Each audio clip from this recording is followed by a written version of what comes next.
once again, food prices will be going up and shortages can be going around. I highly encourage you to put some seeds in the ground. There is a drought out west, and the Ogallala Aquifer is going dry.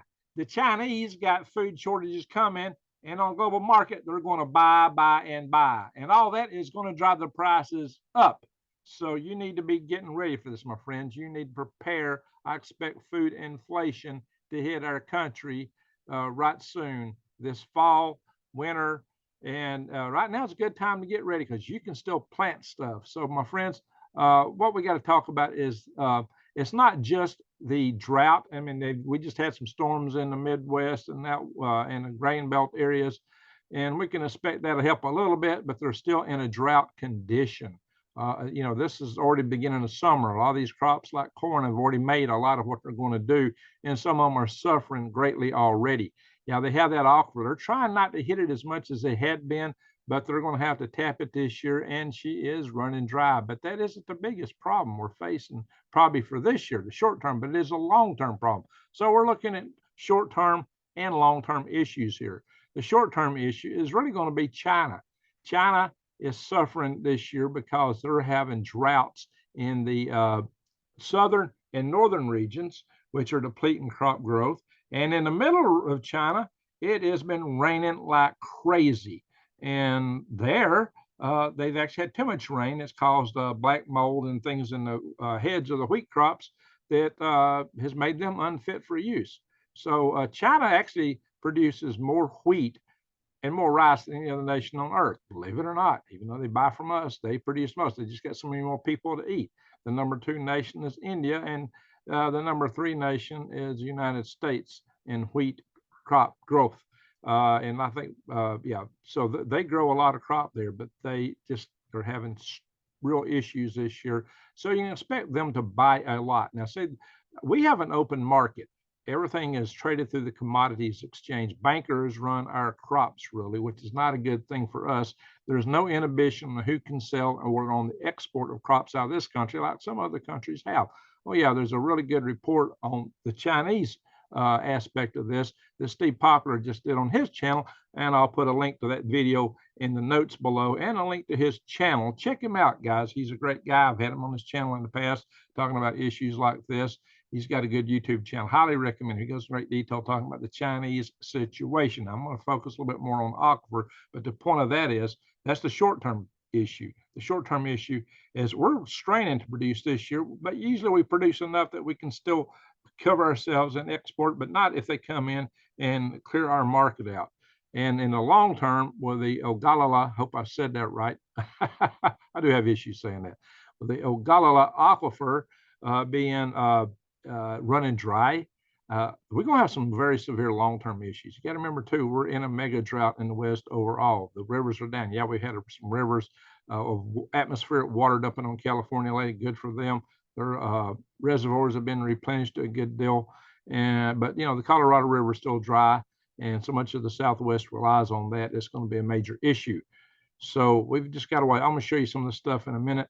But, guys, this situation with the aquifer is that the Ogallala Aquifer has already had like 85% as much water withdrawn from it as the water in Lake Erie.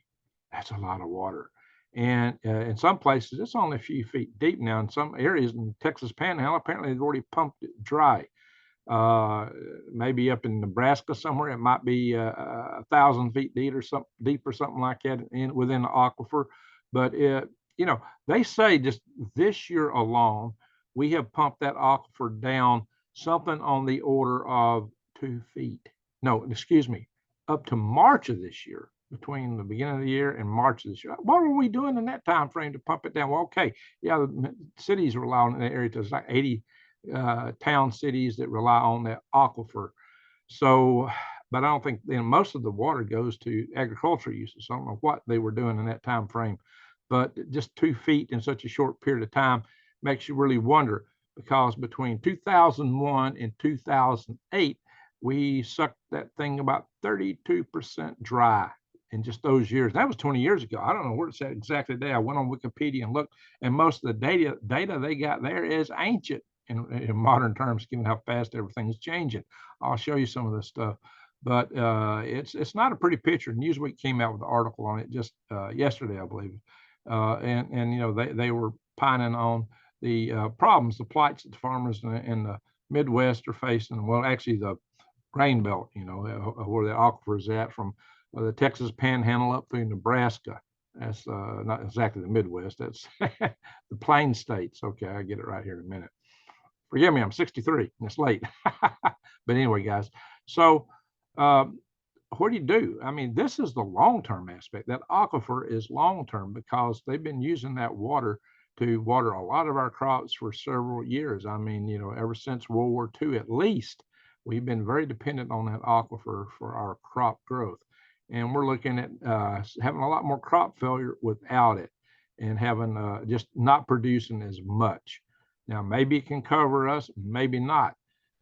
Some years, maybe really challenged. And for that reason, I highly encourage you to start thinking about what you can do to be independent, to grow your own.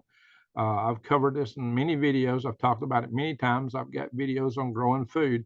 But guys, there are people in the desert in Arizona who are living totally off rainwater they collect, and they're growing their own food. They're growing all of it. You know, if you look at the earthship houses in New Mexico, you know, it's a desert there too, and just on a water collection part of the roof, they're growing a lot of food from that and providing the water needs for their homes. So it can be done. You just got to be more resilient. Oh yeah, sure. There's some states like Colorado don't let you collect rainwater. Shame on them. You know, a lot of people got this notion that water disappears when you drink it, or if a cow drinks it, and they talk about how many gallons a cow consumes. What's a cow do? A cow actually turns it into nitrate, basically ammonia in their urine, which turns into nitrate in the soil, fertilizes the soil. Stuff grows more where animals actually graze like that. You know, they ignore that, and you see that in Africa. You get grazing animals, you actually have growth that you might not otherwise have. Desertification turns out maybe to be because of a lack of animals, but that's a whole nother story. So yeah, it's not like the water disappears. You know, that's the mystery about a lot of these things they talk about. Oh yeah, cows use so much water. Well, no, it goes back in the ground, except for what they breathe out, or you breathe out, and what you sweat. But that actually goes back in the atmosphere, and some of that will come. That's going to come down somewhere. It's going to rain that out eventually somewhere. But a lot of it just goes back in the ground, enriched to help the crops before it filters on down to the groundwater below, which gets filtered out by all that soil before it gets there. So, you know, that's what you're looking at, guys. So this is all. There's a lot of hype about that kind of stuff, but honestly, we are depleting the aquifers, and that is a long-term, serious issue for food sustainability.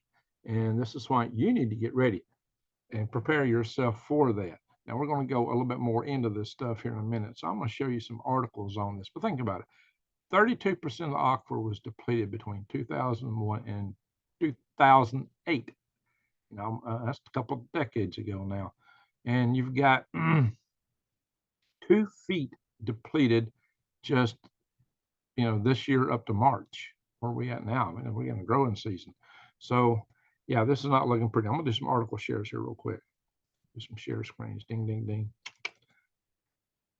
This is the aquifer right here. No, excuse me. This is the drought in the vicinity of aquifer as of earlier in June. Now, like I said, we've had some rains. I'll show you another site that shows how that's helped out a little bit.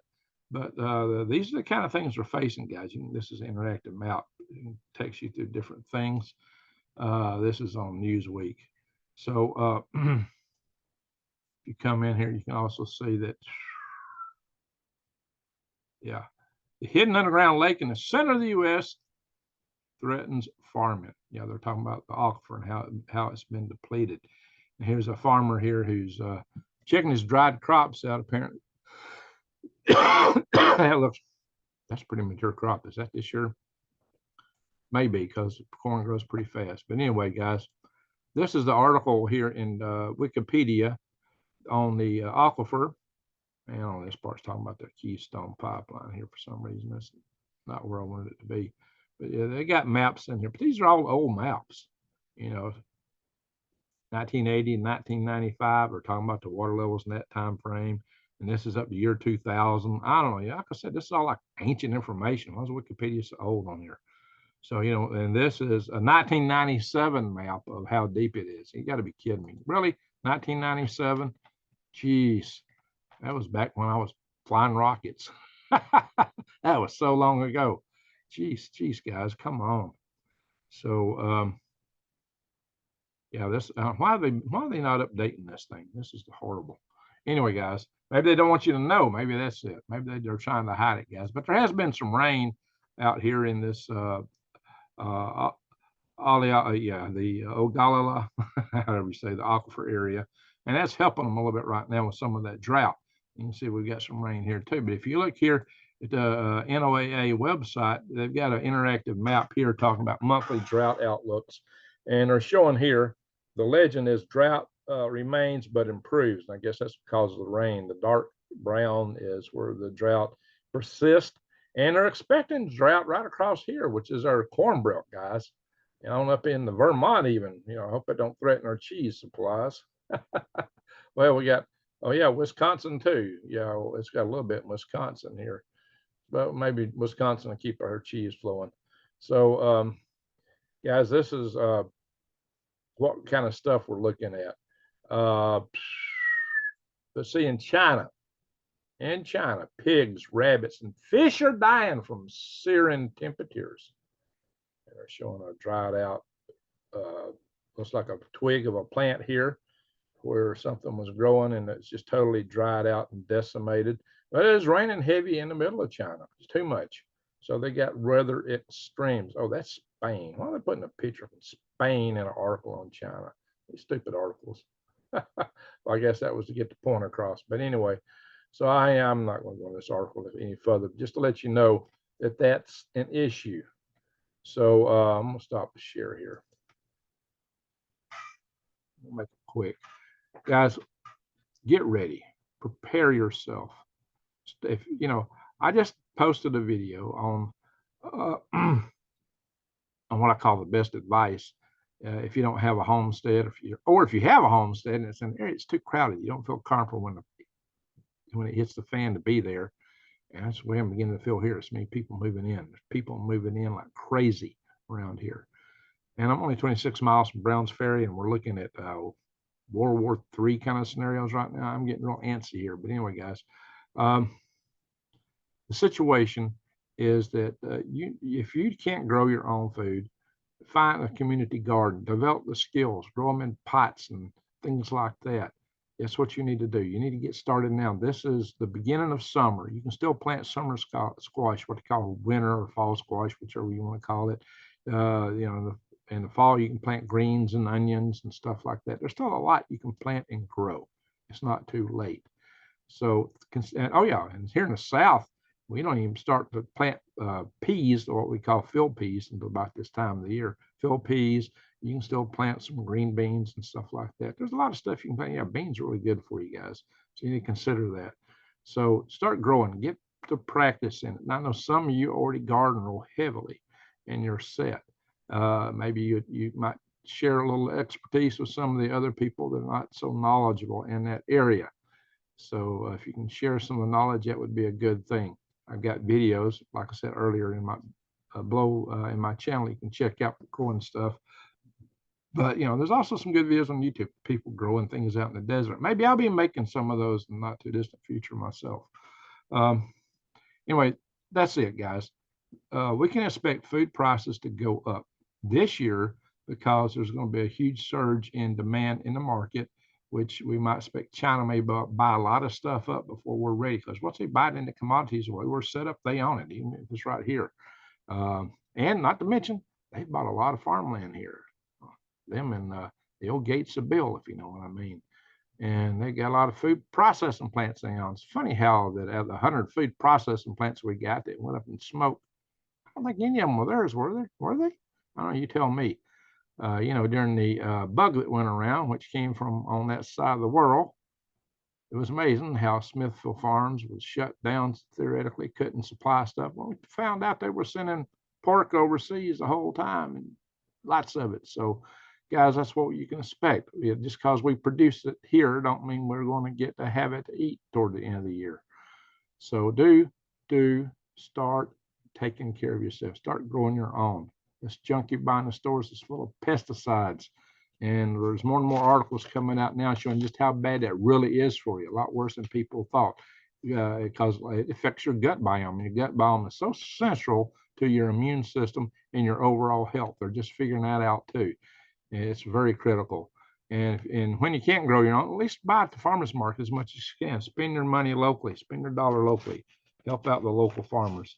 And then you know you're getting better stuff. But be one. Become one. Grow your own stuff. So check out my video. I'll put the link right here for the advice on how you can go to a local farm. You need to bring something of value, offer to help out with your labor, develop a cultural relationship with that farmer. And what you need to do is, you're there to help, but as you get the relationships, hey, by the way, I bought tons of seeds and I got tons of implements. If the grid goes down and these guys can't grow out here in your fields, let me share crop part of it. If you don't mind, it'd be beat. If that situation hits, develop that relationship, develop a survival tribe relationship with local farmer if you can.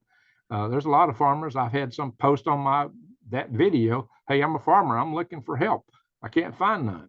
So, you prefer to find someone in a remote area, although all these fields will be wide open if the grid goes down. Permanent, if we get an EMP or something like that, it's not coming back, guys. A lot of people, a lot of preppers do not understand.